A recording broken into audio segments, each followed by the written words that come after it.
Hello and welcome to another episode of Statford Bridge, Chelsea by the numbers. The transfer window is closed. Chelsea did a lot of crazy things. We're just going to talk about all of them in a row, and I'm going to try and not go crazy long on time, but it is what it is. So, how are we going to do this? We're going to go through the inbounds, we're going to go through the outbounds, we're going to go through the loans, and we're going to go through the deals that Chelsea chose not to do, whether that's inbound or outbound, and give them a grade, okay? Different categories are going to have different things that they're graded on. For the inbounds, you're being graded on the talent, so how good is that player? The fit, how obvious or how good do they fit the role they're being recruited for? The price of the deal. Everybody says I'm always mad about the price, that I say every deal we pay too much and every sale we don't get enough, and then an overall grade. Okay, that's how it's going to work. So let's get into it. Inbounds. João Pedro. Starting from the top. João Pedro moves from Brighton, 64 million euros.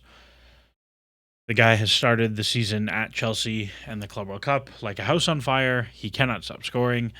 Talent potential is like pretty obvious high score. I think if you go back to the video that I did when Chelsea signed him, it was like, hey, I think this guy is like really good and he can do lots of things that I think are valuable, particularly as a creator. Now, what I did not anticipate for Mr. João Pedro is that he would double his attacking output as a shooter, both in terms of volume and XG. I said this a lot in a lot of the transfer videos, that Chelsea made a bet that some of these players would scale up significantly, going from their smaller, less dominant attacking team clubs to Chelsea.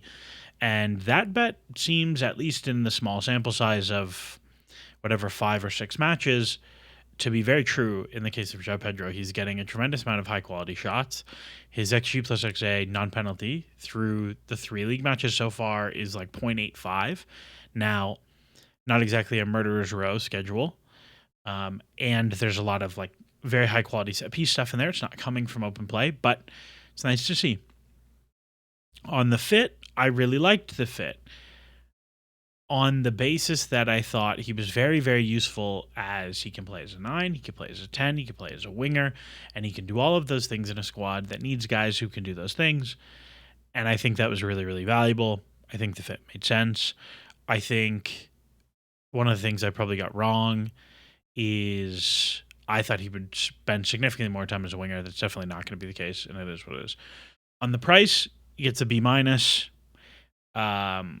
So he gets an A plus on fit, an A minus on talent, and he gets a B minus on price, mostly because he had a down year at Brighton, and Chelsea paid the full Monty for him. I don't think there are many situations where a player comes off a season where they put up like 5 and 5 non-penalty and they move for 65 million. Not when they play predominantly as a 9-10 winger. I think that's fairly uncommon. And I think Chelsea paid full freight. Now, did I think it was a terrible fee? No. Did I look at it and say it's a bit much? Yes. So overall, João Pedro grades out at something like an A minus. Jamie Gittins, this one I'm significantly more negative on. I think the talent and the potential, I see why he is desirable as a player, right? Like, he is very, very quick. He can take guys on. He shoots the ball with both feet. All of those things are real. He's not that good right now, is the reality of the situation. He has come on in some sub cameos and started one match and has looked very ineffective in the Premier League. He has struggled to create separation, which is the thing we very much flagged on video. His movement off ball is extremely lacking. It's going to take a while. He is what he is, and that's okay. But I don't think he's there yet, nor do I think he is some tremendously high-ceilinged winger that I'm like, yeah, I'm happy to pay this very large fee for. So he gets a C+ on talent potential. However, in terms of fit, the role he's being recruited for, which is touchline winger who gets it to feet and dribbles at guys, very clear profile fit. I think one of the things you will see a lot in the incoming transfers is Chelsea actually did a really good job of, this is the kind of player we want for this role, and here are the names we are looking at for this role, and those names largely look like similar players. And I think in the case of Gittins on the left, very much like square peg, square hole, and I think that makes perfect sense. So he gets an A for fit. On price, very poorly priced deal. I think it's at least 20 million more than I would have paid. There was a significant amount of hot air in his numbers at Dortmund, which means you're always going to get an inflated price. I don't think there was anyone else in the market who was going even near the number you were going to. Dortmund clearly were quite happy to move him on. I don't think I would have done this deal perhaps at all, but certainly not at the price that it was done. So I've given them a D minus, which grades out the whole thing to something like a C plus. I think it's fine. Is it going to break your back? No. If it's in 2 years you really want to get off him, do I think you can move him for something like book value in 2 years? Maybe.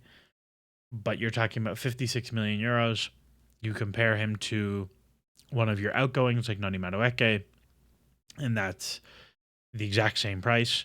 Like, really? Is that, do you think that's good value that you get the same price as Nani Madueke, who was significantly better in a significantly more difficult league last year? I don't know. Alejandro Garnacho. This is a deal I suspect my grades will differ significantly from many other people's. I have him as an A minus for talent potential. I said a stat in the video, like if you look at the number of winger 10s who have scored as many goals as him by the age of 21, they are all very, very, very good players. He has played for genuinely dog breath United teams. And if we're talking about scaling up from bad teams to Chelsea, he is a candidate for significant scale up just by virtue of how much more time Chelsea spend in the final third than United. On fit, I think he is a somewhat less clear fit than other players that Chelsea have signed, so he gets a B. I think the big thing with Garnacho is, like, if you're going to stick him wide and say, get the ball and take people on, and if you can't take people on, recycle the ball and be safe, that is a really bad use of Garnacho. I think the thing that he is very good at is, like, I'm going to leave this left wing space and I'm going to run him behind and I'm going to score goals off of my off ball movement. And if he is allowed to do that, he will thrive. And if he is expected to sit wide and be Jadon Sancho, I think this will go poorly. I think Enzo Maresca is a pretty smart guy. I suspect we will see a lot of Garnacho moving off the ball. In terms of price, the Garnacho deal comes in at 46 million euros. I think it's a reasonable but not exceptionally priced deal. It's on the high end of what I was cool with for Garnacho. I think Chelsea could have played harder to get on this one. I think they probably could have driven this deal even deeper, like to the very end of the window, and you probably could have shaved like another 5 million off. There is allegedly a 10% sell-on clause in there. I'd be very curious to know what wages he ended up on at Chelsea. We don't know that yet. But I think it's a well but not fabulously priced deal. Overall, it grades out at something like a B+. Joel Hato, you can watch the video on it. As a player, I think he's an interesting prospect. It's very rare you get someone at his age who has played over 100 senior games, has 7 caps for Holland, captained Ajax at 19. I think all of those things are pluses. I think he has a lot of things to work on in the Premier League. I think he has not looked particularly good in his sub-cameos so far. I think he's overly reliant on his physical talents, which will not translate to the Premier League given how much more physically talented everyone else is. B- talent potential. Fit, A. He is a left back, left center back hybrid. He slots into the role that Chelsea want Marc Cucurella to do as a backup to Cucurella all the time. I think, again, it is square peg, square hole. Very good profiling for that role in terms of what they wanted to recruit. In terms of price, I think it's a reasonably priced deal, 44 million euros. He was the most sought after prospect at left back, probably in Europe. I think it makes a ton of sense. If you look at the comparables out of the Dutch league, they're all kind of in and around the same number. I think it's very reasonable for that number. Liam Delap. This is a deal that I sound really negative on if you listen to me talk about Liam Delap, the player. But when you talk about it as the transfer, I'm actually quite high on for a number of reasons. One, Liam Delap, the player, is probably only a B minus player, right? Like, he scored 12 goals at Ipswich. There's some penalties in there. His backlog of goals behind that for championship teams is not very good, but he destroyed the PL2 for a team with a huge talent advantage. He is moving from a team who had a tremendous talent disadvantage in Ipswich to a team who should have a huge talent advantage in Chelsea a lot of the time. The things he is good at, which is shooting the ball and moving in the box ish, are things he should get to do much more. In terms of fit, Chelsea needed a striker who could wrestle jimmies and shoot, and they got that. So he gets a B minus as a talent and A as a fit. In terms of price, it's an A minus. It probably could be an A, and the reason is it's a 35 million euro deal. Delap is homegrown. He's nation trained, so that's always valuable given squad registration rules. He scored enough that even if he has 2 bad years at Chelsea, you can probably loan him in the Premier League next year for 5 or 6 million euros on a fee, and then you can probably sell him for 25 million in the summer very easily. You look at the Armando Broja deal that happens on the way out, like it will be very easy for you to get 25 million 2 years from now on that player. There is almost no downside risk on this deal unless even I was going to say even unless he tears his ACL. Broja tore his ACL and Chelsea still moved him for a very solid fee. So I think there's very little downside risk. Price wise, he gets a B plus. Darius Sugo is another like square peg, square hole. Defensive midfielder behind Nicholas Jackson, comes in for 22 million. Do I think he's like an exceptional defensive midfielder talent? No, I don't. Do I think he is useful with some upside and like is probably a solid squad player for? Do I think his like median outcome is a squad player for a Champions League team or like a starter for an OK Europa League team? Yeah, probably. And sure, why not? You paid 22 million, you get him for 2-3 years, you move him for a 35. Like I think that's very reasonable. I think in terms of profiling as a backup to Moises Caicedo, I think it's very good. I gave him a B. I think you could score him higher if he was a better passer. Maybe that comes with development. Right now he is like very much not a good passer at all. He cannot play with his back to play. Let's see what happens there. And again, the price is 22 million. It's very affordable. B plus overall. It's a B minus deal. Could you have gotten more interesting players for that role? No. Yeah, for sure. Is it a problem? No, it's not. Kendria Pais comes in, 10 million euros from Independiente del Valle. As a prospect, I'm probably somewhat lower on him than other people are. I have him as something like a B minus. Part of that is it's just going to take a really long time to figure out what he is moving from Ecuador. He has looked okay in France so far, but I think he is like very much a 2 years on loan before you're even thinking about him for the first team.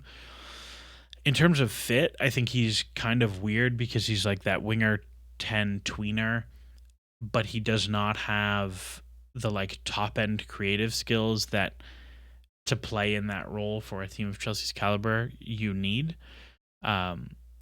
Like if you told me he ended up being a different position in his senior career than he was coming up, I would totally believe you. But the price is an A minus or even higher because like you paid 10 million. Like you could sell him tomorrow for 20 to 25 very easily.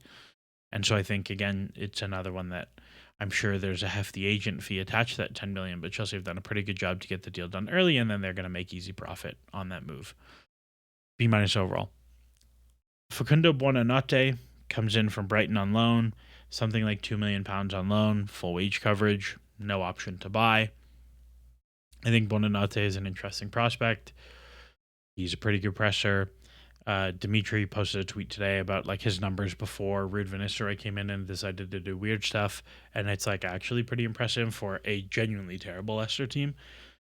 I think I look at this as Chelsea probably needed a player in this role to just sit and be a squad player at the 10 if Palmer is injured, which he currently is.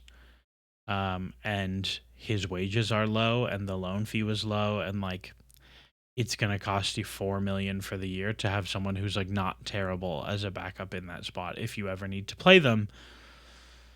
It also like kind of indirectly buys you striker depth because like it means you don't have to play João Pedro as a 10 in some of those rotational games.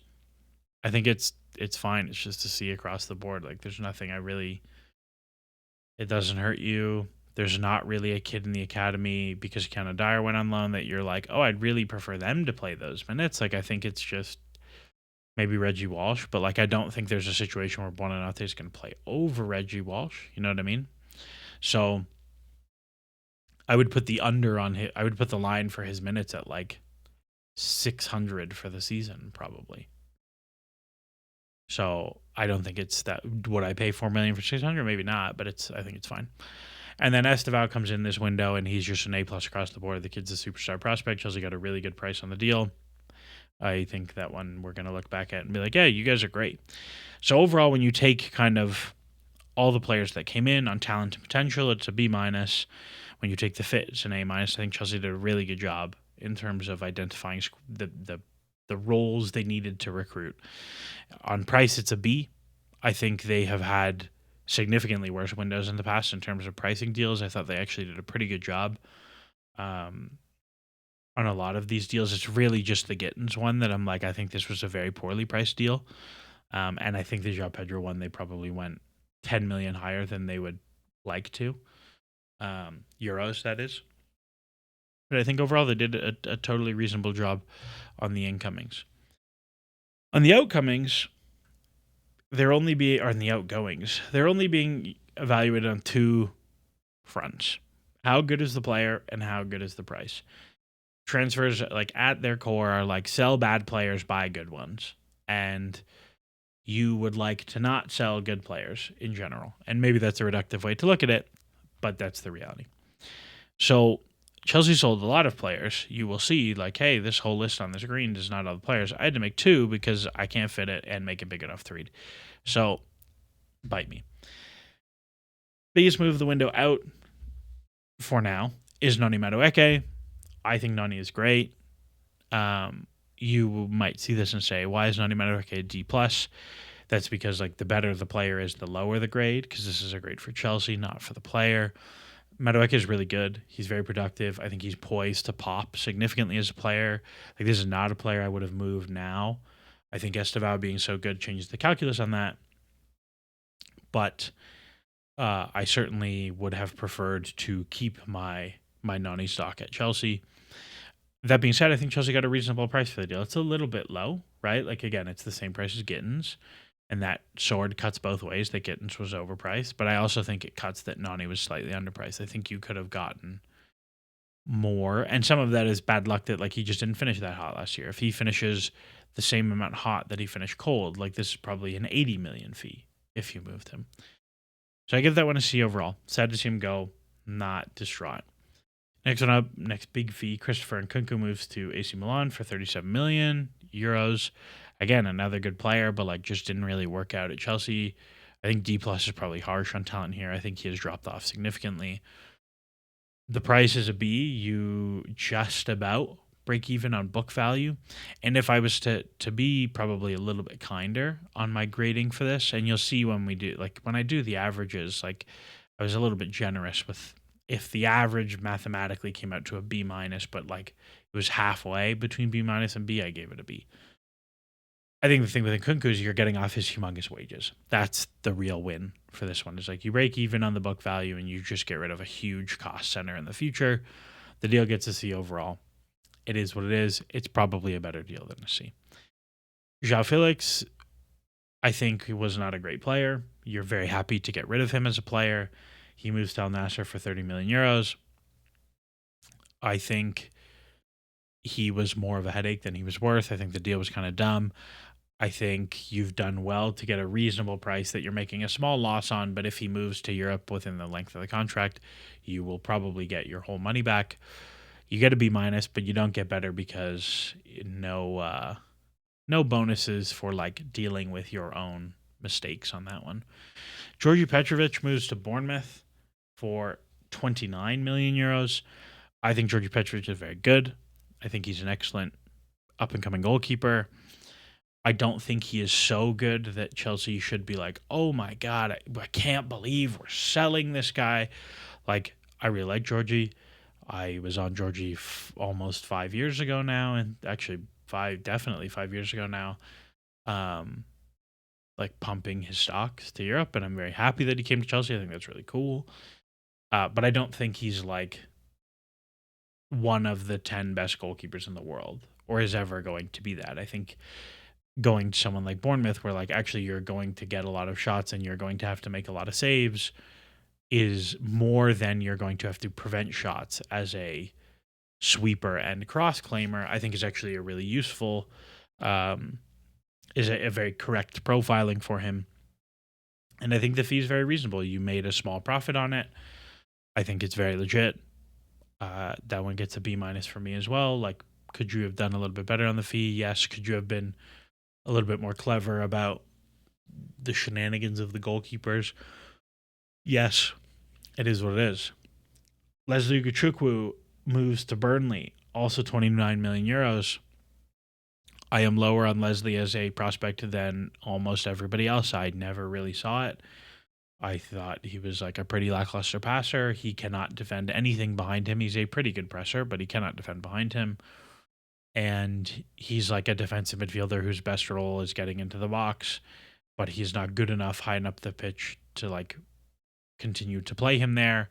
I thought he was like maybe an interesting dark horse squad player option this year at Chelsea. They got a really good deal. They basically got out of that deal for profit. And actually, I don't know if they actually got out of it for profit. They got out of it for profit.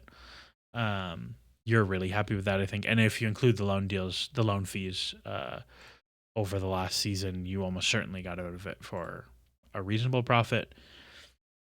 If there's a sell on in there, you protect yourself in case you're wrong and he pops, but like, I don't think he's going to pop, is how I would phrase that. B overall. Dewsbury Hall is similar. You took a gamble on someone with stupid good championship numbers for your manager. He came in, he was a reasonable squad player. He wasn't great. You got out of it for basically break even.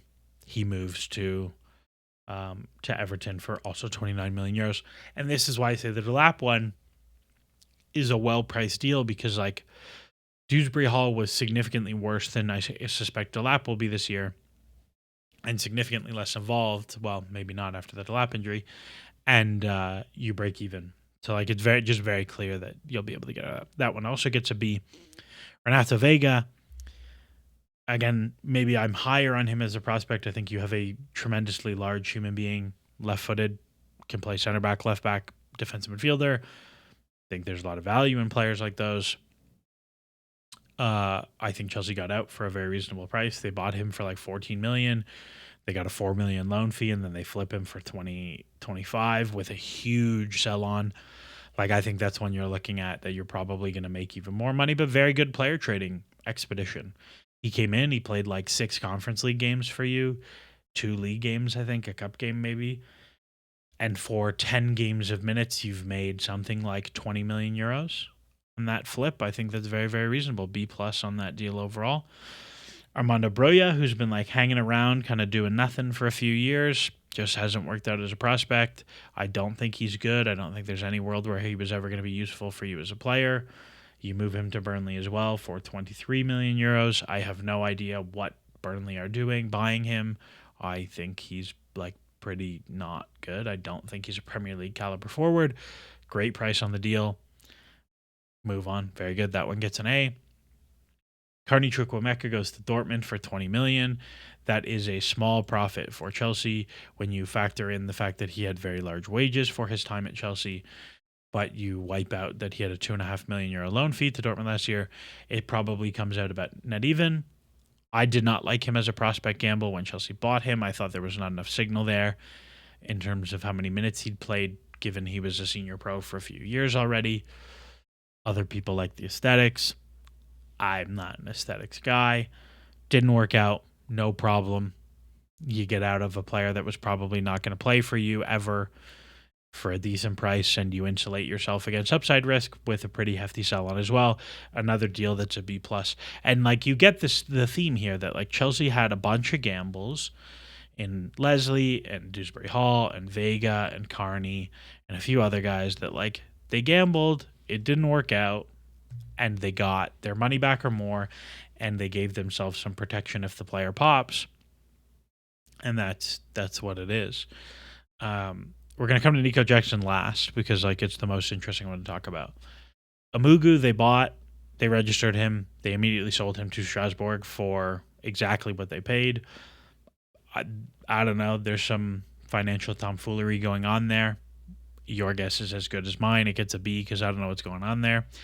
Bash Humphreys, good prospect, goes to Burnley, 14 million euros. That was a pre-negotiated buy clause from his loan to them last season.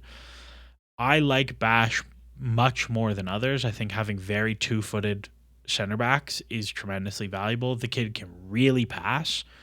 He is one I look at that like if Burnley go down and he moved for 22 million to a Premier League team, I would totally believe you. And so I look at it and I'm like, could you have loaned him for 4 million this year and put a buy clause of 22? And then when they go down, been like, hey, anybody else want this buy clause? Maybe you get 26 instead of 14, as it were. Do I think he was ever going to be good enough to be like a real Chelsea player? I don't know. Maybe not. But I think like very solid player. I think you got a reasonable price for it. I certainly like that there's many more academy moves here for like 10, 15 million than there are for like 1, 2 million. But it's an okay deal, a C plus. They also finally ended my love affair with Kepa Arrizabalaga. They moved him to Arsenal for 6 million euros. Kepa stinks. Get rid. Wages were massive. Too long. All of the above. B plus. Less said the better. Bettinelli moves. Backup goalkeeper. You get a decent fee. You clear his wages. Whatever. Not a problem with me. Alfie Gilchrist. I am surprised at how small the fee was. It ended up being about 2.3 million euros to West Brom. I thought he had a useful championship loan. I thought you would have been able to get more out of that. And if not, I thought you would have been able to loan him again and then figure it out. But it seems like Chelsea wanted a permanent move pretty early. So I don't really know what the deal is with that one. I give it a C across the board. Just the fee seems very low to me. Do I think he was ever going to be a starter? No. Do I think he had a place maybe as a squad player? Maybe. But we'll see. Ben Chilwell moves to Strasbourg on a free transfer. I think Chilwell, his body just let him down the last 2 years of his career. Like pretty serious knee injuries. It was pretty clear he just like could not run anymore. I think he'll be very interesting as a left wing back for Strasbourg. I like commend him for wanting to take that step in his life and like go live in France and like do that as a fun foray in your career. He moves for free, so like the only benefit to Chelsea is how much wages did they get off. I would bet so much money that Chelsea are paying most of his wages at Strasbourg, but him being on loan or him leaving in a buyout is for like UEFA purposes beneficial. But like I don't think he's walking away from a tremendous amount of money to go to Chelsea, but like a very, very talented player who did a lot of really, really good things at Chelsea. And like, I have no regrets for how that transfer has played out. Like, critical to the Champions League win, some of the most fun teams that we've had in quite some time when him and James were both fit as wingbacks, like just devilish. So like, I wish him the best. But that deal gets like a B minus because you're happy to get off whatever wages you got off. Jackson is a weird one. So, like, if you told me at the beginning of the window that Jackson would leave Chelsea and I would come away from that deal somewhat positive, I would not have believed you. Now, here's the thing. Moving Jackson is kind of dumb. Jackson is very good. I think he fits the other players you have in your squad tremendously because he mostly works off the ball or linking for other players, which is all really, really valuable. At the same time, Chelsea got £15 million just to loan him for the year. Bayern have an obligation for another 80 million euros. Sorry. Another 80 million euros on top of the 16 million that they have loaned him for, according to award-winning agent Ali Barat's statement. So like, and that obligation only triggers if he pays quote unquote a very high number of appearances as billed. Uh, Simon Johnson from The Athletic said on Straight Outta Cobham that Chelsea expect that he will hit the appearance number. Of course, both sides are going to brief however they want to brief it. But like, if you told me Chelsea sold Jackson Straight for 75 million pounds or whatever the number is, I'd be like, yeah, okay, very understandable. I totally get it. That's a very good number for a guy who may or may not work out. Like, that is enough price for me. That is enough of a fee for me to walk away from the upside risk that I think the upside that I think Jackson will achieve. But like, if Jackson becomes a 15 to 17 goal a season guy, like he just is a 75 million player, but he might not do that. So if you're going to pay me the fee now, like I'll sure, and I'll go put my money somewhere else into somebody else. Now, the trade-off is that like he's very good now and Chelsea did not really replace him. And that's very problematic for Chelsea as a club.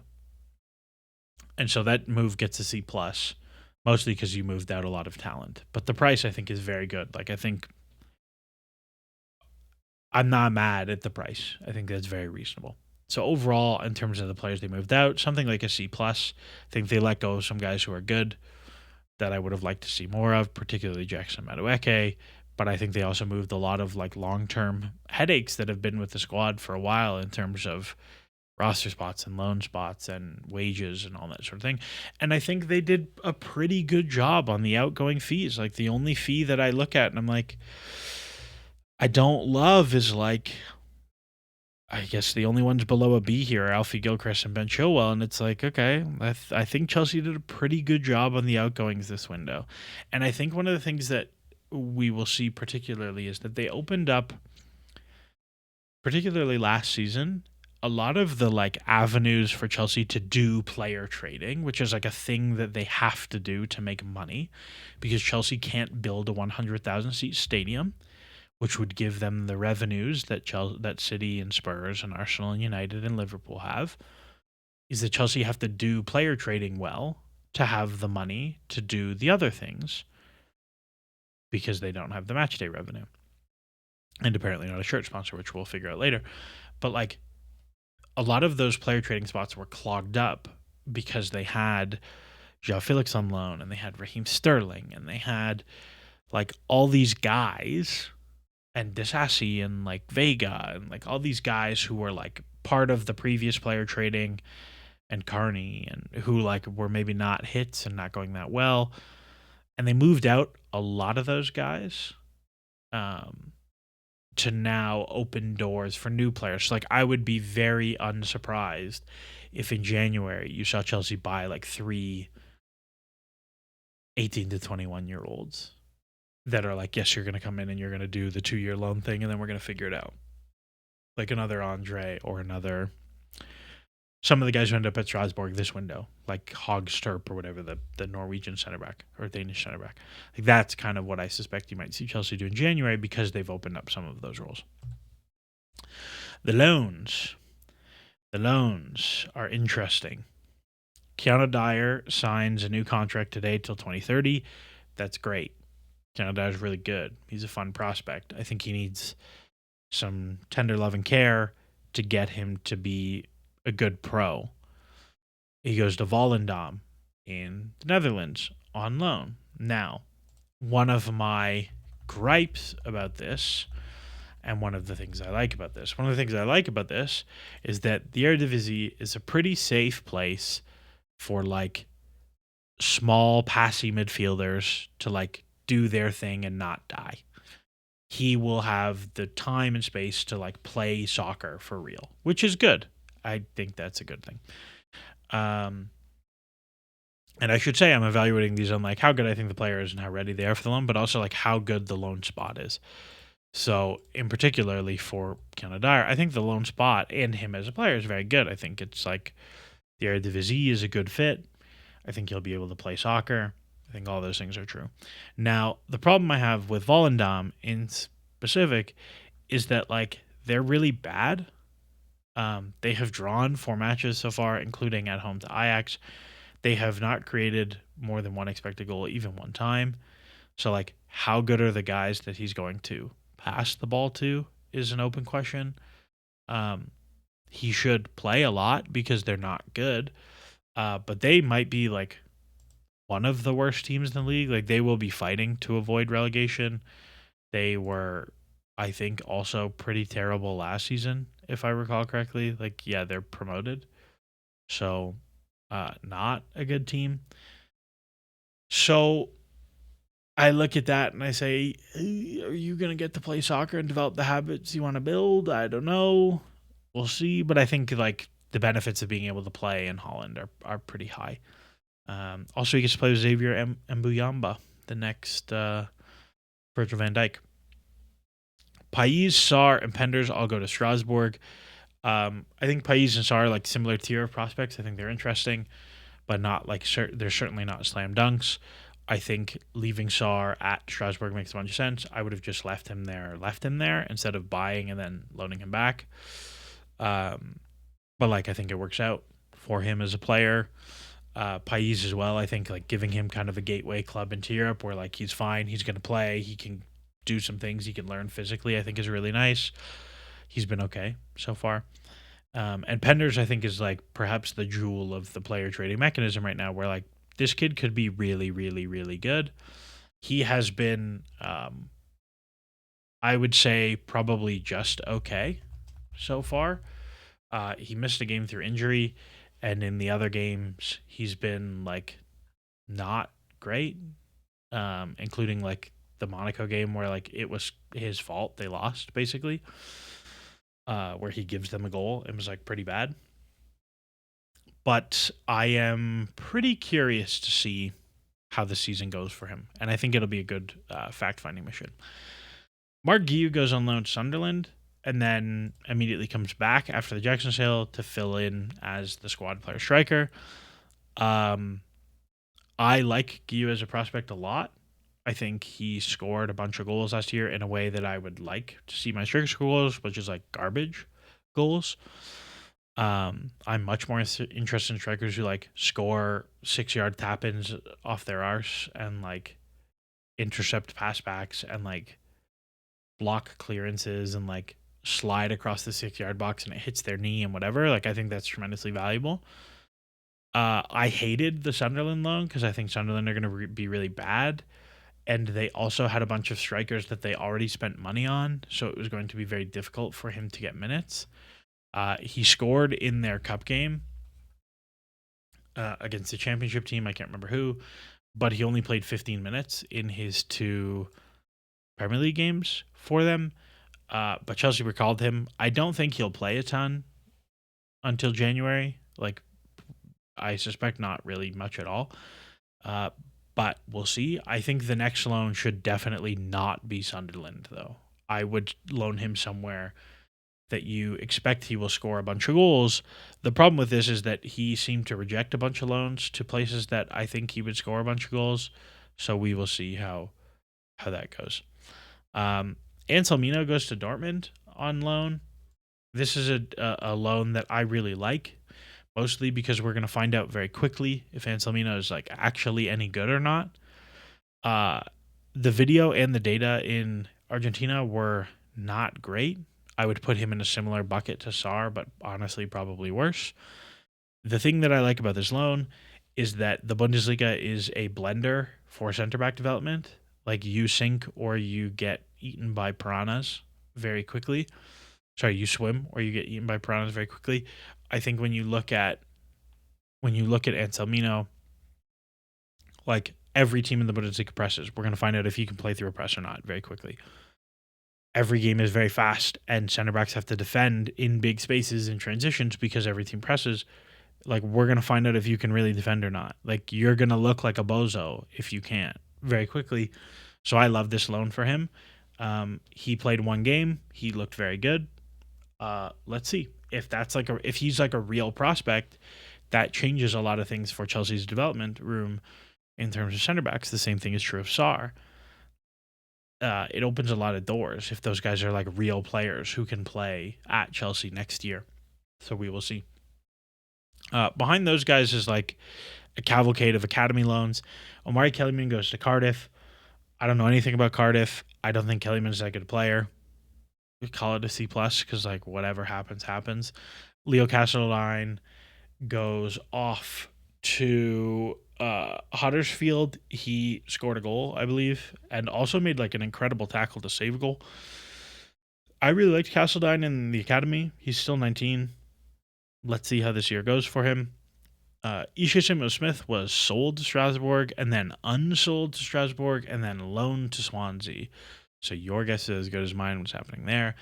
I don't like Isha that much as a prospect. I think he's like extremely mid compared to other people. Like I think he'll be a career championship, like low end championship left back because he's pretty athletically talented.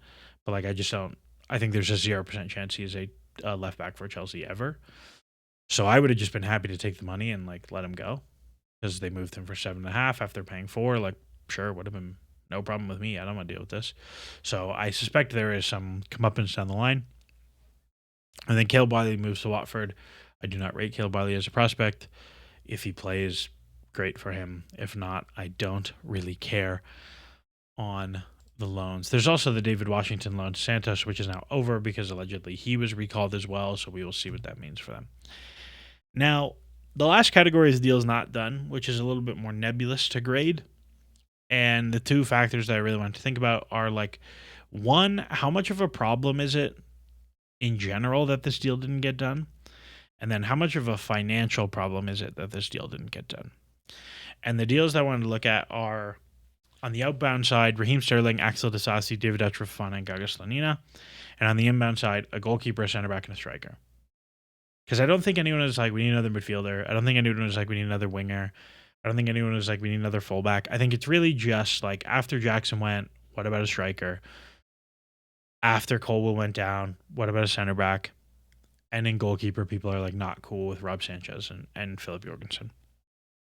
So here are my grades. Raheem Sterling on the outbound is like legitimately a huge problem to you as a club.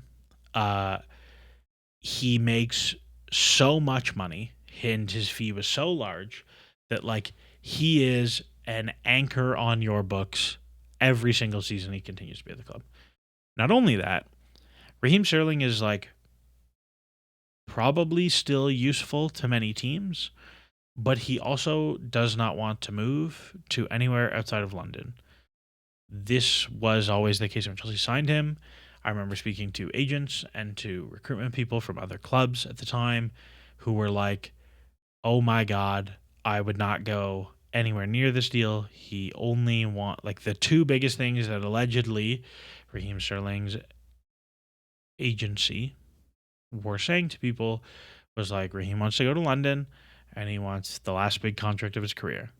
That was like the messaging. And like, I don't know, that's probably not a deal you want to do if you're Chelsea. But they did it and he is here. He's not been good. He's also not been super fit. It is what it is. I think I said at the beginning of the offseason, like, you know, I think there's a 0% chance you're going to be able to move him at all. I would probably like think about keeping him around. Like I for example, there's a world where I would not have done the Gittins deal and I would have had Raheem Sterling be that like left touchline left winger. And like, are you worse? No, he's definitely better than Gittins. I can say that with a high degree of confidence. And like maybe he plays well enough that you can move him, or I don't know, or at least you have him here. So like I don't know what happens there. The only windows open are in countries he certainly will not move to. I don't think he will be reintegrated. Is he happy to go train on his own for a few months in the bomb squad? I don't know. I don't love that players are in the bomb squad after the window closes. I think that's kind of wrong. So we will see what happens there. But I suspect what will happen is Chelsea will buy him out of his contract shortly after the window closes and say, you tell us how much money you will give up to leave, and we will get rid of you. Axel Disasi is less of a headache because I think like you could legitimately make the case like, yeah, we'll register you for the Premier League or something. I also think he's more movable to a Turkey, for example, or Saudi Arabia. But he is also quite expensive in terms of wages and fee. Uh, I am very confused by the reporting on this deal because people keep saying that Disasi rejected loan moves, and I look at it and say, why? Because in a World Cup year, I find it very difficult to believe that he was rejecting moves to clubs that he would play at. Um, to not play at Chelsea for 4 months, I find that particularly unlikely. And what I think is happening in the case of these deals is that the way loan moves work for players is Axel Disasi makes £100,000 a week at Chelsea as a round number. Bournemouth make a loan offer for 50% of his wages and no fee. So he's for sure getting paid £50,000 a week. What some clubs do is they say, well, we're not going to pay the rest of your wages. So if you want to go, you can go, but we're not going to pay it. And some players will do that. They'll go, they'll move, they'll take the 50 grand a week to go play at Bournemouth for a year. But contractually, they're obligated to their full pay. So they just say, no, I'm not going to move because I want my full money. I suspect that Chelsea did not offer to cover the remainder of the wages that were not picked up by his loan. And I suspect the same is true for Raheem Sterling's move to Fulham. But we'll see. I think long term you should be able to get off of him. Again, I do not understand why you have not been able to, but it is what it is. Dutch Fofana, even less of a headache. He's like, you could definitely throw him in the squad and it would not be a problem. He's also very cheap. He's also much more movable to Portugal or Turkey or Saudi or any of these places. I still don't understand how they have been unable to move him. Allegedly, it had moved to Charlton, fall through. Why is it taking till the last day? I think him and Slanina and Disasi and Sterling less so, have very much been the victim of, like, Chelsea had a lot of outgoing deals to do where they moved something like 3, 6, 9, 12, 15 permanent deals this window. It's just hard to do that many deals. And those guys are here. Slanina, similar, less of a headache. He can be your third choice goalkeeper. He costs you very, very little. It is what it is. I think where Chelsea kind of bail themselves out in this category is I think they made the right call on all of the deals they didn't do, except for maybe the striker one. I think you look at the goalkeeper market, and I think they were very right to say, we're sitting pat here. I think Maignan is a good goalkeeper. Do I think he's a tremendous upgrade on Bob Sanchez at this point in his career? Like, no, probably not. He's so much worse as a cross taker. He's definitely better with the ball at his feet. I don't think he's tremendously better as a shot stopper. Is he better? Yes. Do I think he will be better over the next 3 years? Maybe, maybe not. And then the price was like not insignificant, and the wages would have been huge. No problem. And then you look at the other goalkeepers who moved this window. Like Donnarumma moved for 450,000 euros a week. No, thank you. He doesn't claim crosses. He can't play with his feet. And he's a good, not great shot stopper. No, thank you. Charlie Trafford moves. That's a deal I may have been interested in. Fees too big. No, thank you. Ederson moves. I wonder if Chelsea would have kicked the tires on Ederson. I think that was a deal that if you look at what he ends up moving to Turkey for, to Fenerbahce at 11 million euros, I could have been tucked into it. Again, I suspect the wages are huge. So not what you want to do. And all of a sudden, like, what goalkeeper move are you doing? I'm fine. Wait and see how the market moves next year. See what happens with Penders. No problem. I think Bob Sanchez was a positive last year. We move on. Center back. Colwell goes down. You got a lot of minutes for Josh that you want to see. I don't think any of the options in the market were like particularly appealing. The only one that kind of sang to me was Harwood Bellis. I think he's really interesting.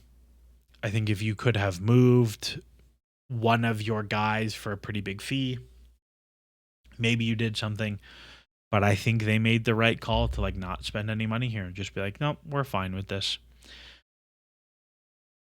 In terms of striker, I I think after you move Jackson, you probably need to get another body in. They chose to do that with recalling the loan of Mark Guiu and David Washington. I would be shocked if David Washington plays, but it is what it is. Allegedly, they wanted to get Conrad Harder, who's very interesting, big, physical, not amazing goal record in Portugal. Probably not the deal I would have done.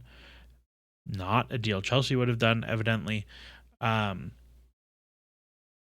I think you would have liked in an ideal world to have the Jackson deal done much earlier so you could actually evaluate this. Like, you can imagine the world where Chelsea moved Jackson, don't buy Gittins, and get Ekatike, for example.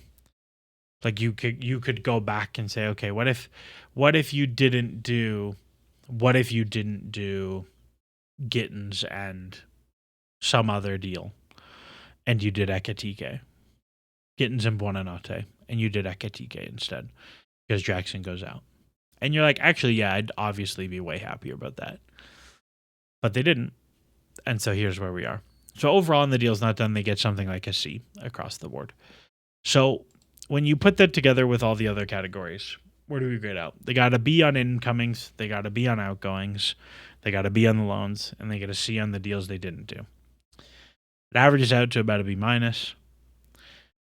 I think if I was to summarize it up, honestly, pretty good window overall. I think they cleared out like so much dead wood at pretty good numbers. Like, this window nets out to a small profit. I think when you include the wage movement, it's probably a sizable reduction in cost. Maybe not enough to offset the fact that wages are going to be much higher due to Champions League this year, but like very, very solid in terms of outgoings. I also think the downside risks of their buys this window are actually fairly low. Like, the only player that I could see you getting stuck with, and you're like, ooh, that was a big fee, and I don't like how this one went, is like João Pedro, and like he started really well, so it doesn't seem like that's gonna happen. I think the downside risk is very low. Even someone like Garnacho, I think the downside risk is very, very low. Maybe Gittins, but like, he's English, he'll be able to get out of it for 30 million to like West Ham, no problem. And I think en masse, like, one of the things we took away from last year was like, you are simply not going to be able to do A team, B team the way you did for the Conference League. I do think Chelsea legitimately added to their depth. Like, if you look at the winger ranks, Gittins, Garnacho, Estevao, Neto is just definitely a better group than Neto, Madueke, Sancho, and like Mudryk / George last year. Like, it just is a better group. João Pedro, Delap, Guiu is probably a better group than Jackson Guiu last year. They actually have midfielders now in Asugo and also Andre Santos, who like was not on this list because they already bought him. But like, Andre Santos is a huge squad addition this year. I think that's tremendously valuable. They actually have a backup left back now. Like, I think the depth improvement is real. So I grade them out of something like a B plus on my Canadian University 12-point scale. That's like a low 70s%, which I think makes it a C in America because they have weird grades. But that's my transfer window. I said I'd go short, but I didn't go short. So let me know what you think. If you disagree, I saw some people say it was a 4 out of 10 on Twitter. I saw some people say it was a 5.8 out of 10 on Twitter. This would have me have it at something like a 7 out of 10. I think it was solid. I don't have that many qualms with it big picture. Do I think they did the high-end things they could have done to put themselves in the title race? No. Do I think they took a small like step to shore up the platform they're trying to build? Yeah, I think in terms of my goal for the season has pretty consistently been Champions League consolidation, like be solidly better than fifth place, like lock yourself in, have a decent Champions League run, expose these players a little bit, and then like next year is the year. I think this is very aligned with my feeling on that. Now, who knows? Chelsea have 7 points from 9. Last year they lost to Fulham. This year they beat Fulham. That puts them on track for something like 72. Like, let's see right now. Let's see what happens. You never know. But I think this probably locks them in as like a low to mid 70s, like stable, steady Eddie, which is a totally fine place to be. Anyways, that's all for me. Let me know what you think about the deals, and I'm sure like I'll post this, and then tomorrow morning, Cole Palmer will have torn his ACL and called Bully an asshole or something, and it'll all change because that's what happens at Chelsea. Anyways, that's all for me. As always, enjoy the soccer.